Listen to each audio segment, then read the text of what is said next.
Փարաքարում ջախջախիչ պարտություն կրեց ԿՊ-ն։ Ինչ է նշանակում ջախջախիչ պարտություն։ Դե ասում են 57% ընդդիմադիր տեխնացուն հավաքեց, իսկ ԿՊ-ն պարտվեց։ ԿՊ-ն նախորդ 2021 թվականի թիմ ընտրությունների համեմատ 5% ավել ձայն է հավաքել։ Բայց մեծամասնություն չէ։ Եվ մերժում է ձեր ժողովուրդը գյուղերում։ Տեսեք, ես ասում եմ նախորդ ընտրությունների, եթե 5% ավելի շատ ձայն է տալի բնակչությունը, դա չի նշանակում, որ մերժում է։ Ես հակասում եմ ձեր ասածին ուղղակի։ Բայց մենք Այո, մեծամասնություն չի ձևավորել, բայց ավելի շատ քվե է տվել, քան նախորդ ընտրություններին։ Դա նշանակում է, որ մեր ժողովուրդը այդքան քվեով ավելի շատ է վստահում։ Բայց հիմա որ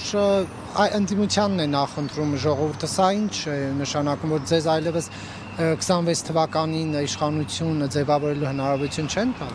Կկոնկրետացնեք Նարեկ ջան հարցը։ 26 թվի ընտրություններին։ Չէ, որ ասում եք ընդդիմությանն է նախընտրում, օրինակ։ Փարաքարը օրինակ։ Դե ես Փարաքարի մասով պատասխանեցի։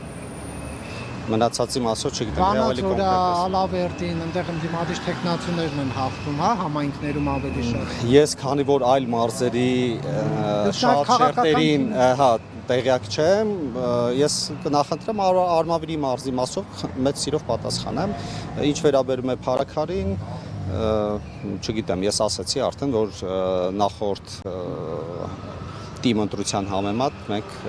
բավական մեծ ձայն ենք հավաքել, իսկ նախորդ թիմ ընտրությունից մի քանի ամիս առաջ ազգային ժողովի ընտրություններին բացարձակ մեծամասնություն է եղել Արմավիրի մարզում քաղաքացիական պայմանագիրը։ Ինչ է կարծում, տեխնացուն խնդրահարույց էր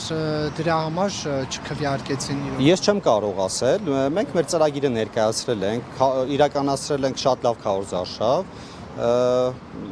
եւ ժողովուրդը կայացրել է իր որոշումը եւ մենք հաշվի ենք նստում այդ որոշման հետ։ Շնորհակալ։ Ցեզնի։